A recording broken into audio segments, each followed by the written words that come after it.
Mas aqui no capítulo 1 diz assim: Tiago, servo de Deus e do Senhor Jesus Cristo, às 12 tribos dispersa entre as nações, saudações, provas e tentações. Meus irmãos, considerem motivo de grande alegria o fato de passarem por diversas provações, pois vocês sabem que a prova da sua fé produz perseverança. E a perseverança deve ter ação completa, a fim de que vocês sejam maduros e íntegros, sem lhes faltar coisa alguma. Se algum de vocês tem falta de sabedoria, peça a Deus, que a todos dá livremente de boa vontade, e lhe será concedida. Peça-a, porém, com fé, sem duvidar, pois aquele que duvida é semelhante à onda do mar levada e agitada pelo vento. Não pense tal pessoa que receberá coisa alguma do Senhor, pois tem mente dividida e é instável em tudo o que faz. Que este não seja você, não seja eu. Amém? Peça, no 6, volte aí no 6, peça, porém, com fé. Pediu o quê? Sabedoria, sem duvidar. Pois aquele que duvida é semelhante à onda do mar levada e agitada pelo vento. Não pense que tal pessoa que receberá coisa alguma do Senhor, pois tem mente dividida e é instável em tudo o que faz. O irmão de condição humilde deve orgulhar-se quando estiver em elevada posição, e o rico deve orgulhar-se caso passe a viver em condição humilde, porque o rico passará como a flor do campo, pois o sol se levanta, traz o calor e seca a planta. Cai então a sua flor e a sua beleza é destruída. Da mesma forma, o rico murchará em meio aos seus afazeres. Feliz é o homem que persevera na provação, porque depois de aprovado receberá a coroa da vida, que Deus prometeu aos que o amam.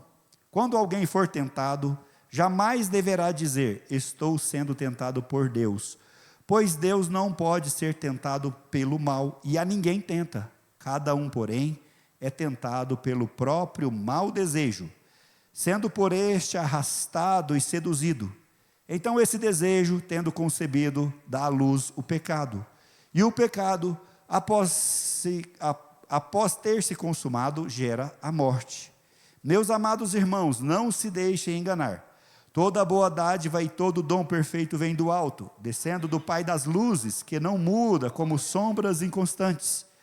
Por sua decisão ele nos gerou pela palavra da verdade, a fim de sermos como que os primeiros frutos de tudo o que ele criou, praticando a palavra.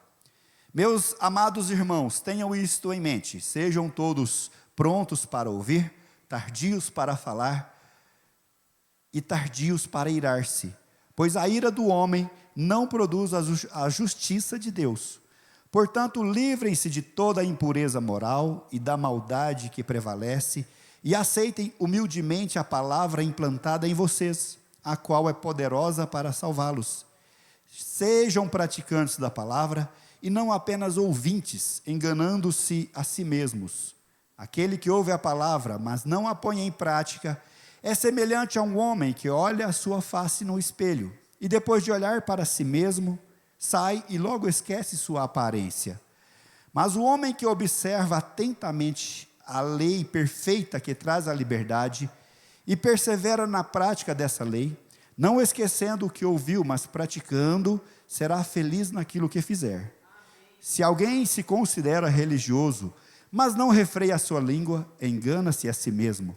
Sua religião não tem valor algum. A religião que Deus, o nosso Pai, aceita como pura e imaculada é esta: cuidar dos órfãos e das viúvas em suas dificuldades e não se deixar corromper pelo mundo. Que palavra linda, não é? De Tiago. Seria suficiente para nós orarmos e seguir isso aqui, mas eu quero destacar o verso 22, né? Sejam praticantes da palavra e não apenas ouvintes, enganando a si mesmos. Esse é o destaque.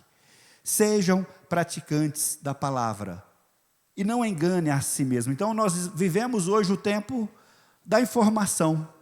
onde o acesso à palavra de Deus, nunca se teve tantas Bíblias, né, em tantas versões, impressas e produzidas como esta aqui que eu tenho hoje aqui em minhas mãos. É a versão de Joyce Meyer. É uma versão muito boa, mas tem Scofield. Qual outra? Cita aí. NVT, NVI, tantas versões. Ou seja, o acesso, dezenas de traduções, né? Milhares de sermões, internet, YouTube, como vocês estão assistindo aí agora, podcast, curso de teologia e mensagens até mesmo no celular. Há grupos de leitura bíblica, de meditação. Que maravilha! Isso é muito bom, porque ficou acessível para todo mundo. Você, onde você estiver, você pode ter. Nós vimos aqui a irmã Aline, outro dia, distribuindo o Novo Testamento. Quantas pessoas não acessaram a Cristo apenas através do Novo Testamento, quando não havia tanta informação como hoje? Eu lembro que nas escolas era distribuído aquele pequenininho assim, talvez muitos de vocês aí, os 40 a mais, né? Aqueles pequenininhos, recebemos vários deles nas escolas, e a letrinha tão pequenininha, a gente ficava ali, lendo. Então assim, é bom a gente ter esse acesso? Sim, isso é muito bom, mas hoje também é um tempo de encontrar pessoas que conhecem muitos versículos, mas vivem pouco o Evangelho. Tem gente que cita a Bíblia de cor, ou já leu muitas vezes, mas a pergunta que fica é: quanto você vive dela? Quanto eu vivo dela? E essa é a diferença que Deus quer nos mostrar. Não basta, como nós estamos tendo aí, né, irmão Michael Douglas, a leitura bíblica anual. De que adianta ler todos os anos e não sofrer nenhuma transformação? É como você ir a um treinamento, uma imersão, e você vai lá naquela emoção, como sempre é, ou como é num grande culto, quando nós temos aí normalmente domingo à noite, a igreja cheia, e avivamento, e o fogo caindo, pessoas sendo curadas, e quando vamos para casa continuamos o mesmo. Continuamos o mesmo. Essa não é a proposta do Evangelho. Tiago faz esta afirmação, é muito forte ela. Quem apenas ouve a palavra, está enganando a quem? A si mesmo. Ele não disse assim, que você está enganando o outro. Então, se você hoje, se a palavra de Deus, eu não creio que há ninguém aqui em nosso meio, mas talvez aí você que vai ouvir, já leu a Bíblia e não causou, ou você ouve desde novo, quando acompanhava mamãe e papai até a igreja e nunca se converteu. Não, tem muitas pessoas que a gente conversa com eles dizem: não, já li a Bíblia, conheço a Bíblia, mas não sofreu nenhuma transformação. E nós não vamos acusar ninguém, porque a palavra não é para isso, é para salvar. Mas aqui dentro, nós olhamos para nós: quanto a palavra de Deus já me transformou? Quanto? E nós, na Unidos em Cristo, Deus tem se preocupado com essa transformação. Sairmos da religiosidade, sairmos das tradições e vivermos a transformação do Evangelho. Mudança de mente, de comportamento, de ação, de todas essas coisas. É claro que todos nós não sofremos a transformação simultaneamente, ao mesmo tempo, da mesma forma. Um vai num tempo, outro no outro, cada um no seu tempo. E estamos no processo, né, Raquel? Hoje nós temos aqui Raquel e Rodney, chegaram e vão passar uma temporada aqui conosco, são sempre bem-vindos. Então o que nós temos que olhar é quanto que esse processo, através da palavra, quanta transformação você já sofreu. Às vezes é bom você até anotar: eu era assim, agora eu sou assim, eu pensava assim, agora eu penso assim. Porque muitas vezes nos sentimos como se estivéssemos ficando para trás, ou se não estivéssemos evoluído nada. Mas não, se você olhar para trás, de onde você saiu, você fala: nossa, não sou eu, não sou, você não é o mesmo de 4 anos atrás, eu não sou o mesmo. Conexão com Cristo, oração, jejum, mudança de mente, mudança de coração, como ele tem trabalhado. Então você não está se permitindo enganar a você mesmo, não é? Não permita. Se você está apenas ouvindo a palavra e não sofre nenhum processo de transformação, Tiago disse que você está enganando a si mesmo. Existe uma ilusão espiritual muito perigosa.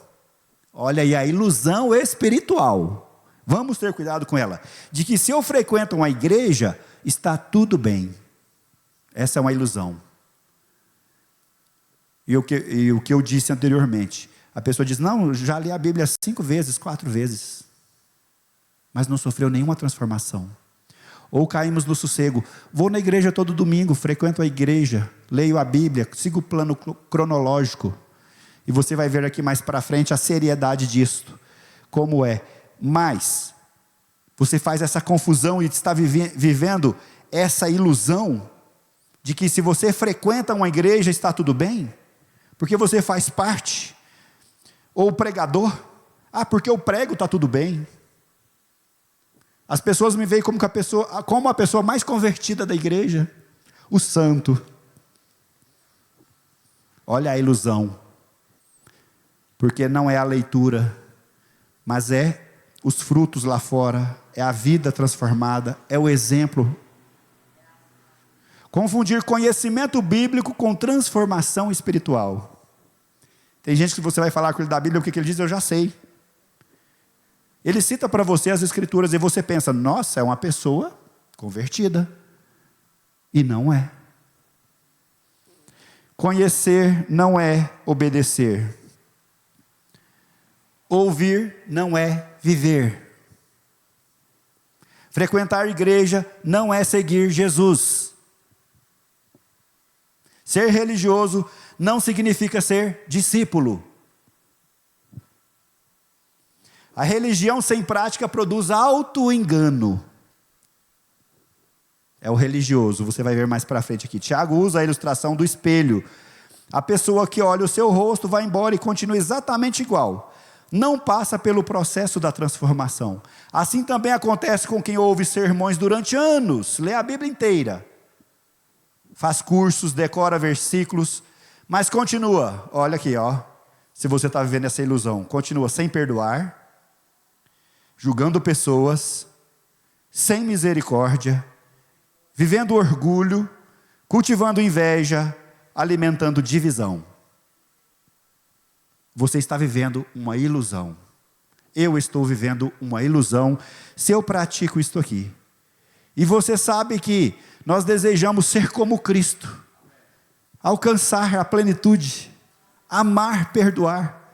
E de que forma Deus vai fazer isso? Com uma varinha mágica?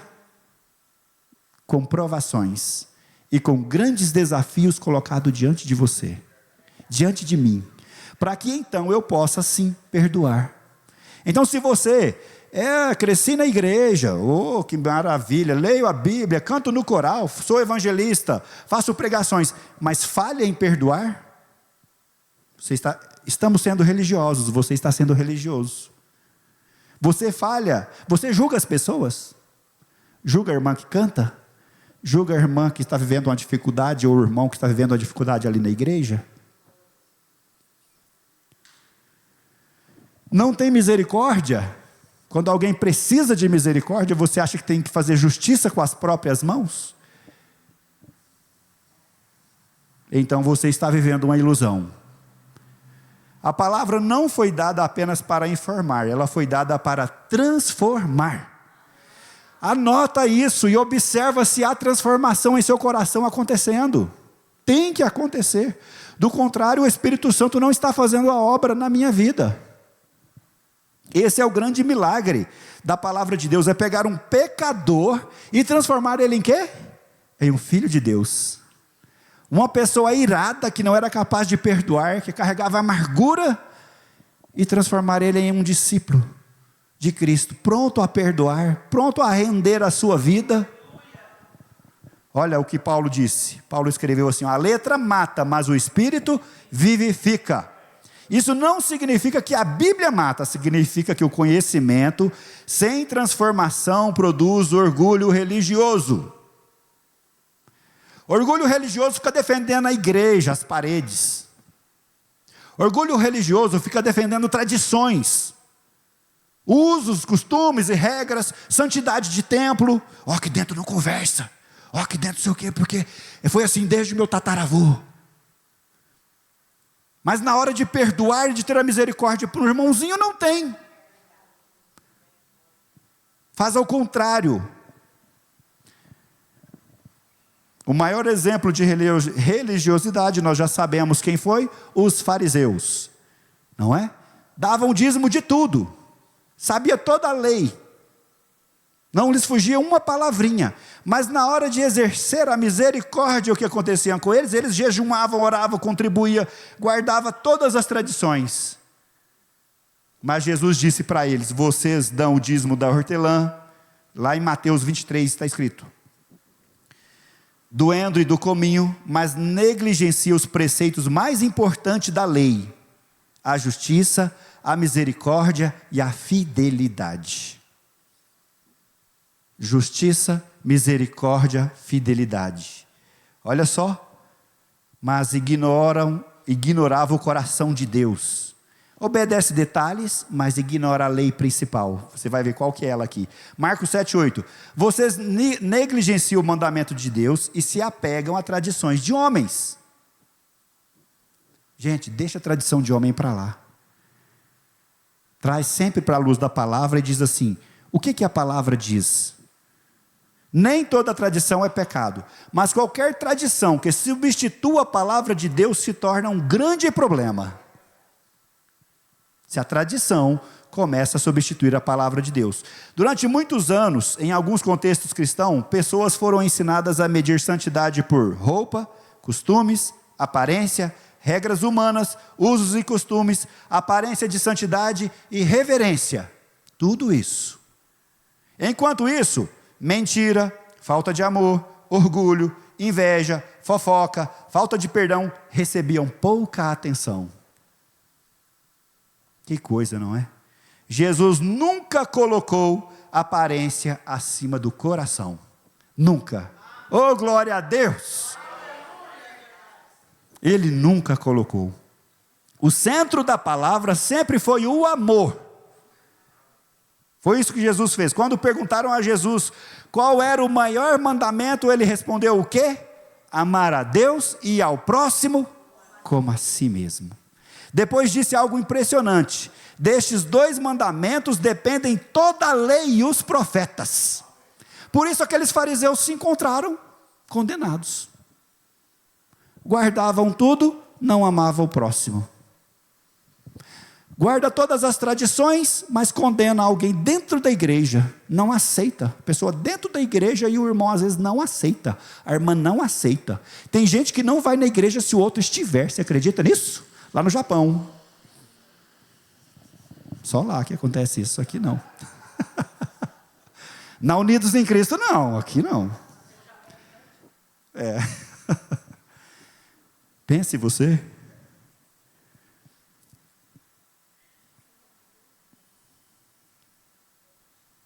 Destes 2 mandamentos dependem toda a lei. Toda a Bíblia aponta para isso. Paulo confirma lá em Romanos 13.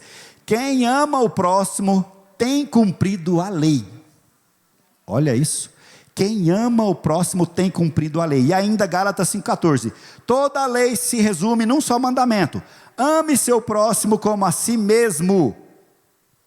É possível sim defender doutrinas e esquecer pessoas, tá bom? Sempre que você for defender doutrinas, você vai machucar alguém. Às vezes a Bíblia aqui, ó. Quem que já usou a Bíblia aí para matar? Nós já usamos. Já usamos ela assim: se você não aceitar isso aqui, você vai... não falava assim essa palavra, mas era quase essa aí.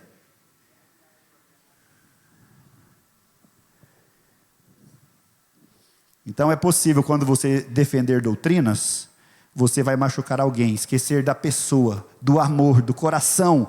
É possível discutir teologia e deixar de amar. Veja como as coisas vão mudando. É possível vencer debates e perder irmãos. Jesus nunca disse: todos saberão que vocês são meus discípulos porque conhecem muito a Bíblia. Ele nunca disse isso. Ele disse, lá em João 13:35, nisto todos que conhecerão que sois meus discípulos, se tiverdes amor uns aos outros. Não é o orgulho do conhecimento, não é o orgulho de que a minha doutrina é que salva, de que minha igreja é que leva para o céu. Não é. Não é saber muito da Bíblia. Conhecimento sem amor produz legalismo. Conhecimento sem amor produz orgulho. E orgulho nos desconecta logo, diretamente de Deus. Porque nós precisamos de humildade. Não importa o quanto nós possamos conhecer e saber, nós nunca vamos saber tudo sobre Deus. Ou tudo sobre as pessoas. Porque Deus é infinito. Paulo escreveu uma frase extraordinária. O conhecimento, é em 1 Coríntios 8, no versículo 1. O conhecimento produz orgulho, mas o amor edifica. Cuidado quando você ler a Bíblia várias vezes. Cuidado quando Deus te der muito conhecimento. Seja através de formações, seja através dos cursos. Mantenha a humildade de estar sempre atento ao que Deus vai dizer, porque Deus pode usar um pequenino. Deus usa a natureza para falar contigo, para falar comigo. O legalismo nasce quando o conhecimento deixa de produzir humildade. Aí nasce o legalismo. Há de ouvir e de aprender, a humildade há de ouvir e aprender com as pessoas mais simples. A humildade não é de acusar. A humildade não acusa ninguém. O legalista usa a Bíblia como arma. Nós éramos legalistas. E eu já usei a Bíblia como arma. Para provar que a pessoa estava condenada. Como se Jesus tivesse vindo para condenar alguém. Ele veio para condenar alguém? Ninguém. Usa como espada para ferir. Aí mata. O discípulo usa a Bíblia como remédio. Oh, glória a Deus. Agora você é discípulo? Agora você está usando a Bíblia para salvar? Era espada para matar. Usa ela como remédio, discípulo de Deus. Discípulo do Senhor Jesus Cristo. Usa ela como remédio aí na sua casa hoje para curar, resgatar tua família, curar este câncer. Usa o remédio. O legalista aponta a arma, a espada, não para a salvação, mas para a condenação. Deus nos livre, principalmente nós que estamos em cima de plataformas, ou você quando for estar falando para alguém, nunca use a Bíblia, a palavra de Deus, para matar. Não foi para isso que Deus deixou esta Bíblia aqui. Não cabe a nós julgarmos ou condenarmos alguém, seja com nossas palavras, mas cabe a nós pregar e salvar. Salvação eterna e condenação eterna não compete ao ser humano, não compete a mim, compete a Deus. O meu papel e o seu é pregar salvação o tempo todo, enquanto nós tivermos vida. O legalista condena rapidamente. Então nunca condene, nunca ouça alguma coisa e já vá condenando no coração. Jesus confronta o pecado sem destruir o pecador. O legalista pode condenar, mas Jesus restaura o pecador. O pecador que eu posso condenar, que eu condeno, ou que você às vezes condena, sabe o que Jesus faz? Restaura. Que coisa linda, né? E não há escala de pecado para ele. Você vai ver o ladrão, o publicano, a mulher adúltera, não há. Por que nós queremos condenar? Dizer que isso não pode, isso eu não aceito. E aqui ele fala sobre várias, a mulher surpreendida em adultério, os religiosos que chegaram com as pedras. Jesus restaurou ela, disse, vai e não peques mais.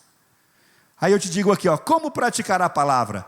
Jesus encerra o sermão do monte dizendo, lá em Mateus 7,24, todo aquele que ouve estas minhas palavras e as pratica, será comparado a um homem prudente.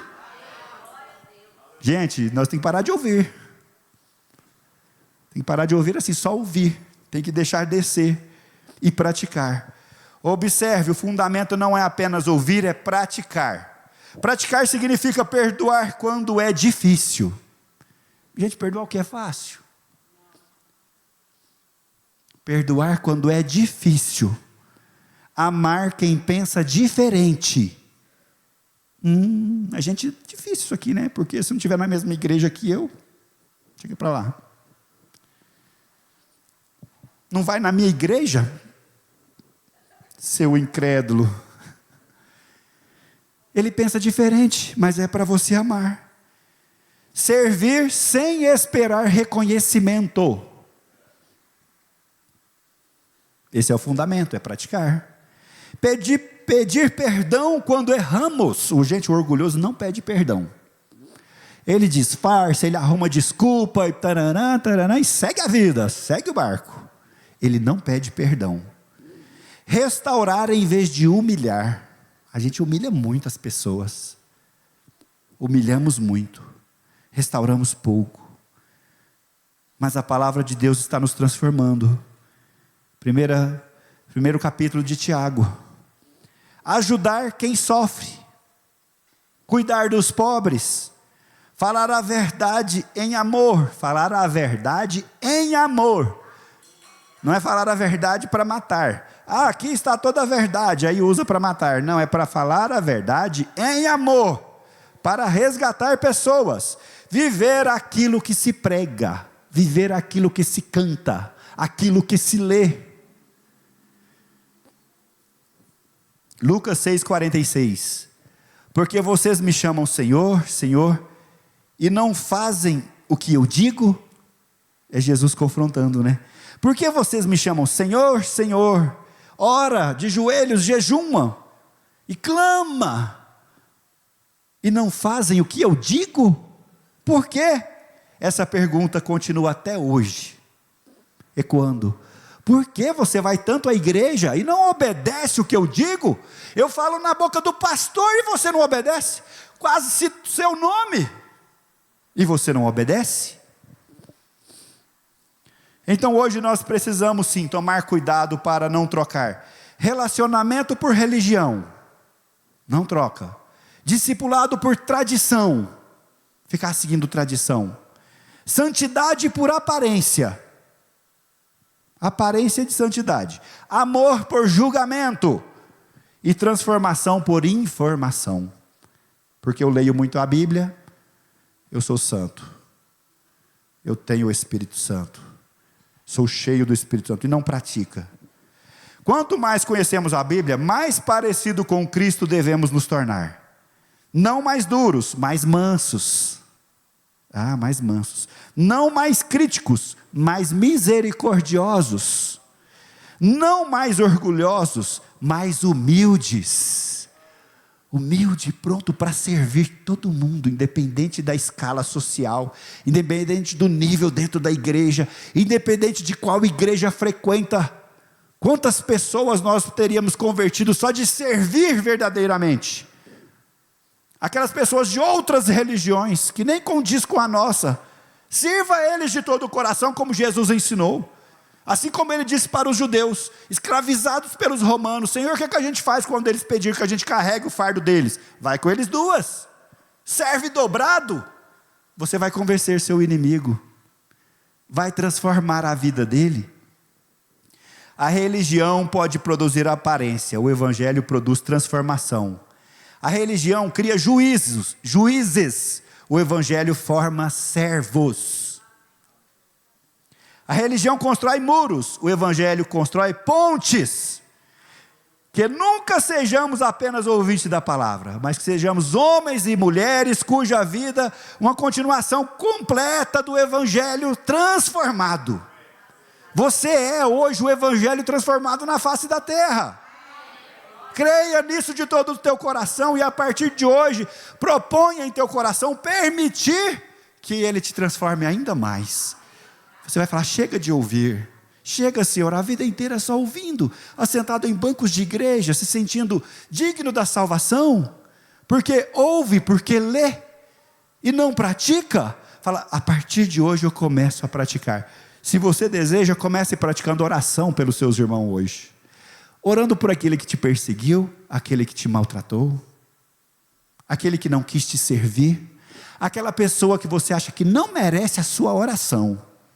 Comece orando por ele nesta noite. Você veio para orar, venha até a frente.